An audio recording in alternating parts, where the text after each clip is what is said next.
नमस्कार, मी अश्विनी पुरी. DS news 24 मध्ये आपल्या सर्वांचं स्वागत. बघणार आहोत बातमीचा सविस्तर आढावा.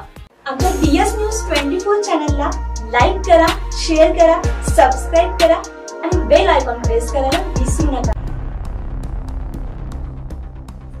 पारनेर तालुक्यातून एक खळबळजनक बातमी समोर आली आहे. गेल्या 3 महिन्यांपूर्वी काकणेवाडी परिसरातील एका अल्पवयीन मुलीचे अज्ञात व्यक्तीने अपहरण केल्याची घटना घडली आहे. याबाबत मुलीच्या आईने पारनेर पोलीस स्टेशनला तक्रार दिली असून पोलिसांनी मिसिंग केस नोंदवून घेतली आहे. मात्र 3 महिने उलटून गेले तरी देखील पोलिसांनी मुलीचा शोध लावला नसल्याने सदर मुलीचे नातेवाईक अक्षरशः आक्रमक झाले. यामध्ये सदर मुलीला पारनेर तालुक्यातील मांडवे खुर्द येथील एका तरुणाने पळवून नेल्याचा खळबळजनक आरोप करण्यात आलाय.